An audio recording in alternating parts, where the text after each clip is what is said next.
দুলাল যদি আমাদের গ্রামে না থাকতো তাহলে এমন মাংস খাওয়ার উৎসব কোনোদিন হওয়া সম্ভব হতো না এখানে। হ্যাঁ হ্যাঁ, আহা, দুলালের দোকানের মাংসের স্বাদই আলাদা। এমন মাংস খাওয়ার ভুঁড়ি ভোজ কি আর কোথাও হয়? সত্যি কথা, স্বাদে একেবারে মন ভরে যায়। বছরের এই একটা দিনে আমার সব থেকে আনন্দ লাগে। তোমাদের যার যত খাওয়ার ইচ্ছে আছে তোমরা তত খাও, আমি তোমাদের খাওয়াবো। ওগো, তোমরা একটু সবজি নাও গো, শুধু মাংস খাওয়া ভালো নয়।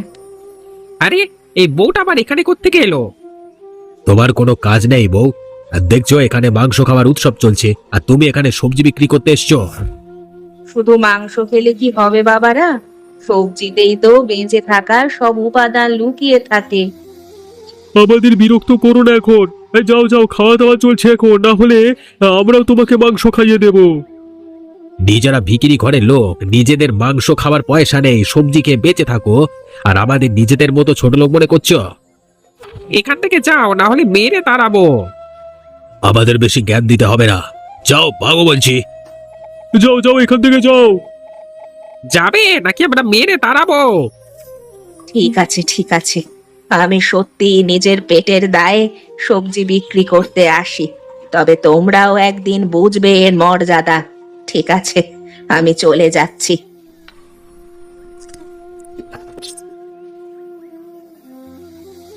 বেলা, বাড়িতে আছো? বেলা, এ কি তুষার, তুমি?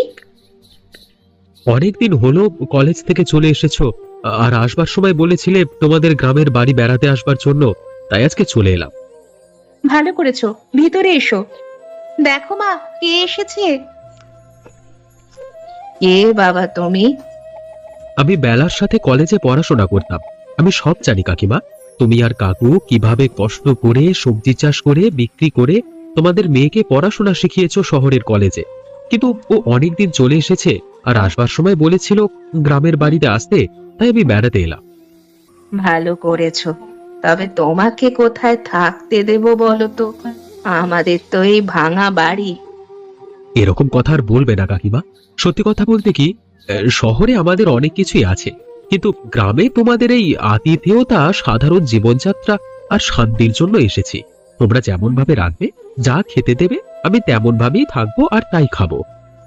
আসলে আমাদের বাড়িতে কোনোদিন এরকম বাইরে থেকে অতিথি আসেনি তো, তাই একটু চিন্তা হচ্ছে। একদম চিন্তা করবে না, আমি তোমার নিজের ছেলেরই মতো। ঠিক আছে বাবা, অনেকটা পথ এসেছো, এখন উঠানে দাঁড়িয়ে কথা বলতে হবে না, ভিতরে এসো। বেলা, তুই তোর বন্ধুকে ভিতরে নিয়ে যা।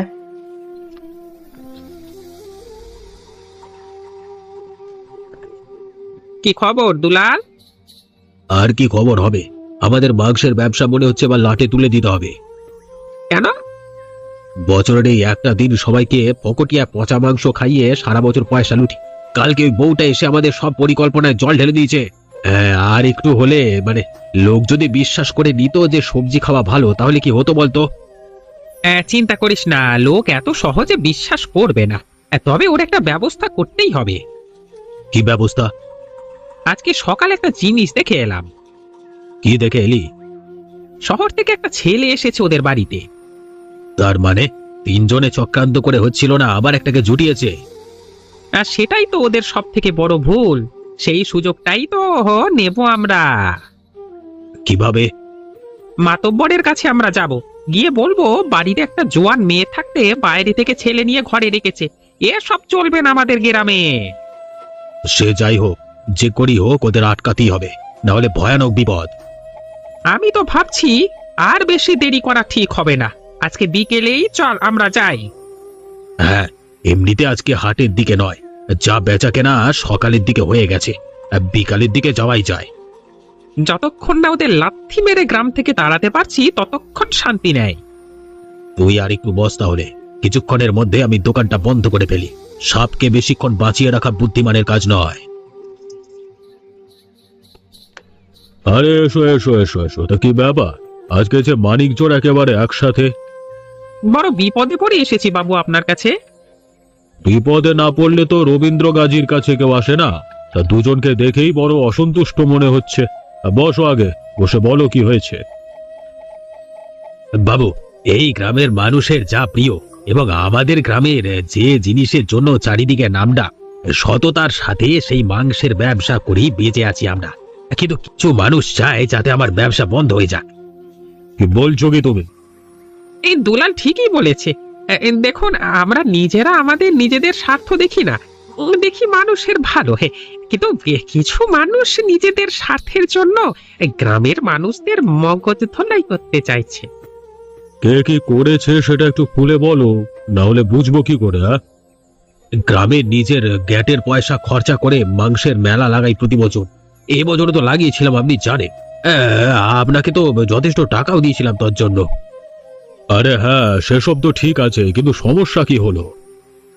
সমস্যা হচ্ছে যে ও পাড়ার ওই নরোত্তমের বউ যশোদা এসে ঝামেলা পাকানোর চেষ্টা করছিল।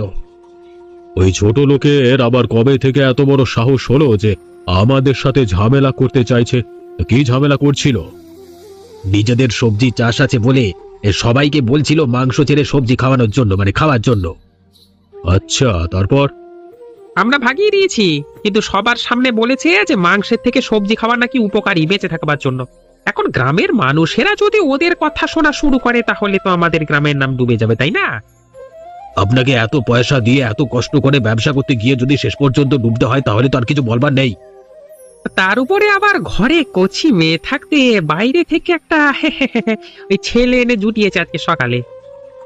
এসব গ্রামে কিভাবে চলতে পারে বলুন তো? নিজেরা এসব করে বেরোবে, তার বেলা কিছু হয় না। আমরা একটু সৎ পথে ব্যবসা করে বেঁচে থাকতে চাইলে ওর পেছনে জ্বালা ধরে। ঠিক আছে ঠিক আছে, তোমাদের চা জল খাবার দিতে বলছি, তোমরা খেয়ে দিয়ে একটু শান্ত হও। আমি কথা দিচ্ছি ওদের ব্যবস্থা আমি করব। কে আছিস?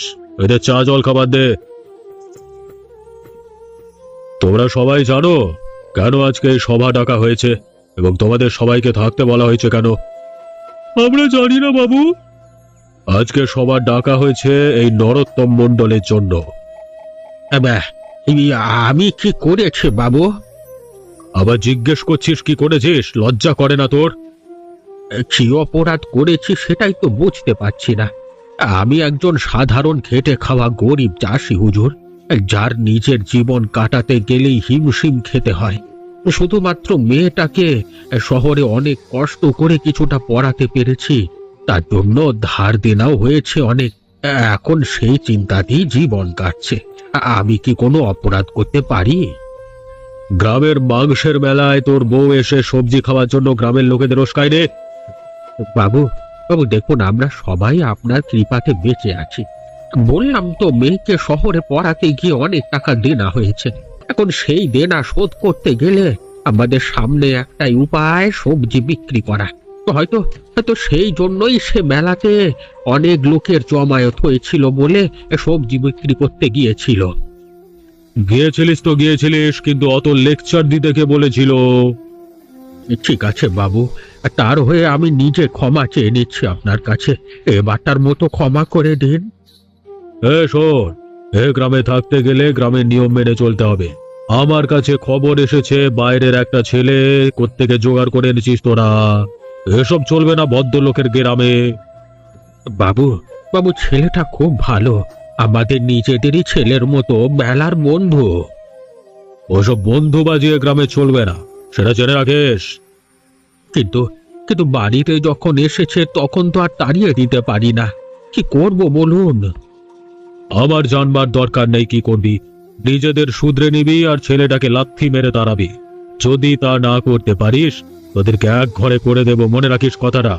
চলো, আজকের মতো সভা সমাপ্ত। বাবা, তোমাকে দেখে খুব চিন্তিত মনে হচ্ছে। কি হয়েছে গো? আজ কি হলো পঞ্চায়েতে? এই যে বাবা তুষার, তুমি আছো, তোমার সামনেই কথাটা বলছি। কি হয়েছে কাকু? আজকে পঞ্চায়েতে গ্রামের মাতব্বর সবার সামনে জানিয়ে দিয়েছে, তুমি যদি আমাদের বাড়িতে থাকো তাহলে আমাদের এক ঘরে করা হবে। তার মানে? কিন্তু কেন? আমি তো কারোর কোনো ক্ষতি করিনি। এই গ্রামে শাস্তি পেতে হলে কারোর ক্ষতি করতে হয় না বাবা। তাহলে? আসল রাগটা হচ্ছে তোমার কাকিমার উপর, কারণ তোমার কাকিমা এ গ্রামের শুধুমাত্র মাংস খাওয়ার বিরুদ্ধে কথা বলেছিল, সবজি বিক্রি করতে চেয়েছিল তাই। আমরা পঞ্চায়েতের এই সিদ্ধান্ত মানবো না বাবা। তাহলে কি করতে চাস? আমি একজন শিক্ষিত মেয়ে, তুমি কষ্ট করে আমাকে পড়াশোনা শিখিয়ে শিক্ষিত করে এনেছো। আমি যদি এই সমস্ত কিছু অবিচার মুখ বুজে মেনে নিই, তাহলে আমার শিক্ষা দীক্ষার কোনো মানেই থাকে না। তাহলে কি আমি চলে যাব? আমি চলে গেলে কি সব সমস্যার সমাধান হয়ে যাবে? তুমি কোথাও যাবে না। কিন্তু গ্রামে থাকলে তো গ্রামের লোকেদের সমাজের কথা মেনে চলতেই হবে। এই অন্ধ সমাজের সিদ্ধান্ত আমি মানতে পারবো না। ওরা যে পচা মাংসের কারবার করে, সেটা আমি তুষারকে নিয়ে গ্রামের মানুষদের সামনে দেখিয়ে দেব। তারপর যা বিচার করার গ্রামের মানুষই করবে। ওই শয়তান মাতব্বর দুলাল আর মহিদুলের থেকে টাকা খেয়ে এখন আমাদের পিছনে লেগেছে। আমিও দেখবো কত ধানে কত চাল হয়।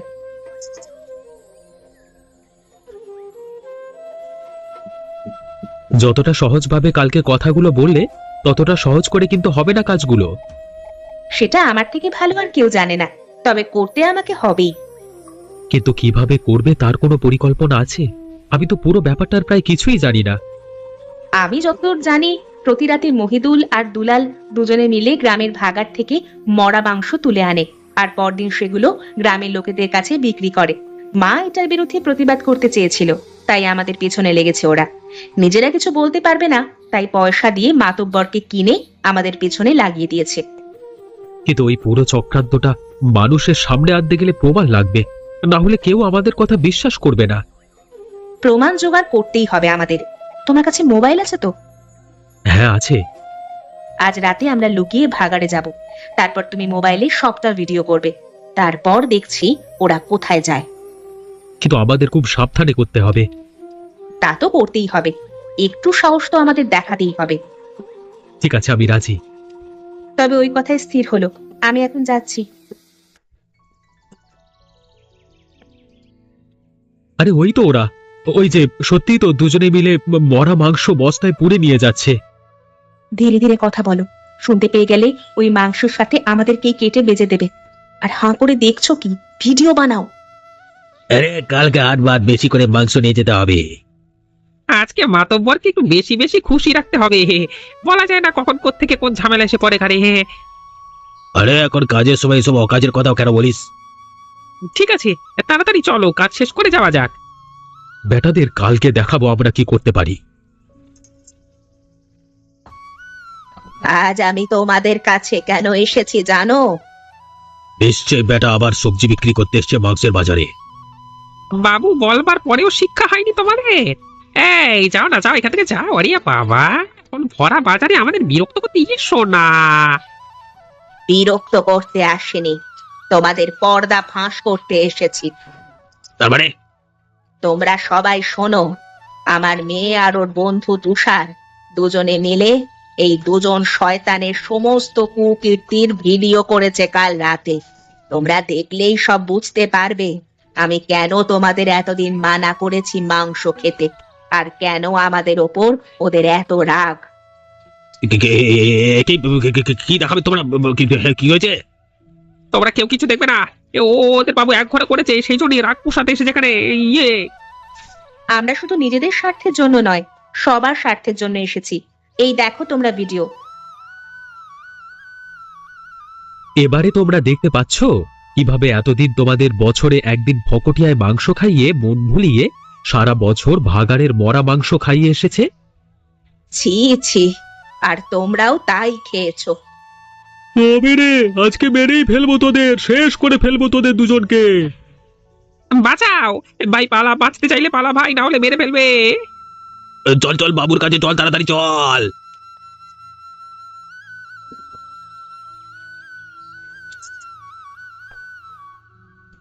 আরে বাবু এসেছে রে, বাবু এসেছে। আসুন বাবু, আসুন আসুন। হে, তোদের জ্বালায় শান্তি নাই। পুরো ব্যাপারটা আরেকটু লেগেছিল ঘেটে। কি করবো বাবু, ওই মেয়েটা শয়তান ছেলেটা মিলে এভাবে যে আমাদের পেছনে লাগবে সেটা তো বুঝতে পারিনি। শালা আমার কথা শোনে নে, উল্টে লোকেদের সামনে সবকিছু ফাঁস করে দিয়েছে। এর একটাই উপায় আছে। কি উপায়? খতম করে দিন ওদের পুরো পরিবারটাকে, আর এমন ভাবে কাজটা করবেন যেন দেখে মনে হয় না খুন। তুই বলবার আগে সেসব ভাবনা আমার ভাবা আছে, তবে ব্যবসা তো আর বন্ধ রাখতে পারবো না। তাই তোদের সাথে নতুন পরিকল্পনা করতে এসেছি। তোদের যেভাবে বাঁচালাম লোকের হাত থেকে, মার খাওয়ার হাত থেকে। এমনটা কেউ করবে না জেনে রাখিস। আমি চাইলে তোদেরকে ওখানেই খতম করিয়ে দিতে পারতাম। সেই জন্যই তো বাবু আপনার কেনা গোলাবই তাকি আমরা। শোন, এখন আমি গ্রামের লোকেদের মাংসের প্রতি দুর্বলতার সুযোগ দিয়ে আমার নামে নতুন ব্যবসা শুরু করছি। ব্যবসা নতুন হলেও কাজ কিন্তু হবে। সবাই জানে তোরা গ্রাম থেকে চলে গেছিস শাস্তি পেয়ে, তাই কেউ এখন সন্দেহ করবে না। এদিকে তোরা লুকিয়ে লুকিয়ে আবার আগের মতো ভাগার থেকে মাংস চালান দিবি। তোদের মোটা অঙ্কের পারিশ্রমিক আর খাওয়া দাওয়া পৌঁছে যাবে এখানে। হে, আপনি বলেছেন মানে ধরে নিন কাজ হয়ে যাবে। তবে গ্রামের ওই ভাগার থেকে এখন আর কাজ করা যাবে না। আমি একটা নতুন জায়গার খোঁজ পেয়েছি, কালকে রাতে তোদের দেখিয়ে দেব। ঠিক আছে ঠিক আছে, কালকে তাহলে তিনজনে একসাথে যাওয়া যাবে। আমি এখন যাচ্ছি, তোরা সঠিক সময়ের মতো সঠিক জায়গায় দাঁড়িয়ে থাকবি আর সাবধানে থাকবি, কোনো রকম ভুল করবি না। চললাম। এটাই হচ্ছে আমাদের নতুন ভাগার। এখানের মাংস নিয়ে গেলে কেউ বুঝতেও পারবে না যে আমরা ভাগার থেকে তুলে নিয়ে যাচ্ছি, কারণ ওখানের থেকে এখানের মাংসের স্বাদ আরো ভালো হবে। লোকে আলাদা করতে পারবে না, ভাববে আমি ভালো মাল বিক্রি করছি। আপনার বুদ্ধির প্রশংসা করতে হয়, আপনি বিয়ে বলে চুমু খেয়ে নিতে এই কি সব উল্টোপাল্টা কথা বলি, চুপ কর না। কালকে সকাল থেকে আপনার নতুন ব্যবসা যে কত ভালো করে চলবে সেটারই আন্দাজ করছি আমি বাবু। মার বেটাদের মার। তোমরা ছুটে এসো, ঘিরে ধরো ওদের। আজ পেয়েছি এই ব্যাটাকে হাতে নাতে। কি এসব কি হচ্ছে? এসব কি হচ্ছে? হ্যাঁ, তোমাকে খতম করার পদ্ধতি চলছে। কি ভেবেছিলে? প্রথমে আমাদের অপবাদ দিয়ে চুপ করিয়ে রাখবে, আর তারপর যখন সবাই জানাজানি হলো সবাইকে বোকা বানিয়ে নিজের ব্যবসা চালিয়ে যাবে, তাই তো? আজকে খতম করে দেবো সালা। আর আমরা চাই না এই ভাগাড়ের মাংস খাওয়া গ্রামে সালা। মার বেটাদের মার। বাবা মরে গেলাম, ক্ষমা করে দাও, লাগছে, মরে গেলাম। মেরে ফেলো, মেরে ফেলো ওই বাবা, এই জামা প্যান্ট ছিঁড়ে নিচ্ছে তো এই বাবা। বড় ভুল করে ফেলেছি টাকার লোভে। ক্ষমা করে দাও, আমরা চলে যাচ্ছি। তুই কাঁচা ধরে টানছিস কেন? খুলে যাবে তো। ছেড়ে দে না ভাই, লাগছে তো। ওরে বাবা, ওরে বাবা। দেখেছো তো অতি লোভ আর অপরাধের ফলে কি হয়। তোমরা কোনোদিন এরকম কাজ করো না, আমরাও করব না। সৎ পথে চলবো সারা জীবন। আর সেই জন্যই আমাদের চ্যানেলটি সাবস্ক্রাইব করে আমাদের সঙ্গে থেকো।